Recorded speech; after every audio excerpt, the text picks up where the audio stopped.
Our Elizabeth Holmes has been inside the courtroom for day 2 of Pollard's trial. She joins us now live to break down the latest. And Elizabeth, we're learning a lot of new information. A lot of information, Julia. We've heard from more than 10 different witnesses. We were shown body camera footage, video surveillance. That really shows a lot that plays to both sides, but there are 3 specific witnesses in body camera footage and video surveillance that I want to get to. So let's first start with who we heard from first. That's Sean Jackson's mother, Tamika Jackson Smith. She said her husband, Renzo Smith, did come to the graduation ceremony and then left early with some of Jackson's friends. Now, shortly after, she says Smith went to their family's vehicle and retrieved 2 guns from their car. Smith told her on the phone he was going to take the guns because, quote, it's hot. One of those guns actually belonged to him and the other belonged to her. She then goes on to say what she saw unfold when everyone was in Monroe Park shortly after, saying she saw commotion and then Smith tried to block someone and then her son coming toward her. And she said she saw him get shot in the back of the head twice. She said she saw Pollard behind him and that she never saw her son touch a gun. Now that plays into the Commonwealth's attorney's stance that Sean Jackson was not immediately threatening Amari Pollard.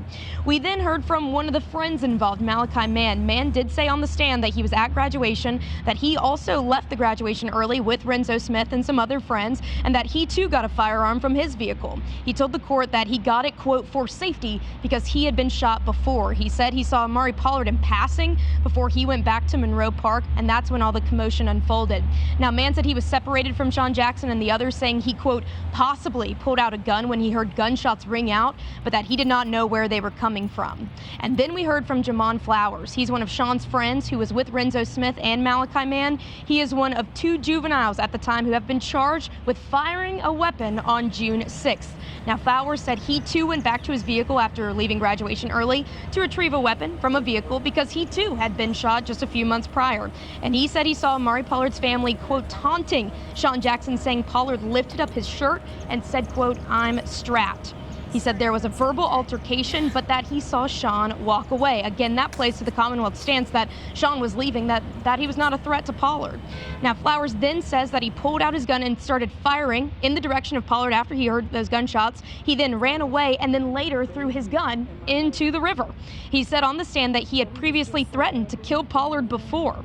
Now, then we heard from 2 VCU police officers on scene, one who made initial contact with Amari Pollard, and based on her testimony and some video evidence that was shown, Pollard dropped his gun in the Laurel Street parking garage after running from the scene, was visibly upset, saying that someone was going to kill his grandmother and that he was, quote, done for. At one point, he drops his gun to the ground, and then we later see him reach up, bring it to his head, and then try to shoot himself, but it didn't fire off.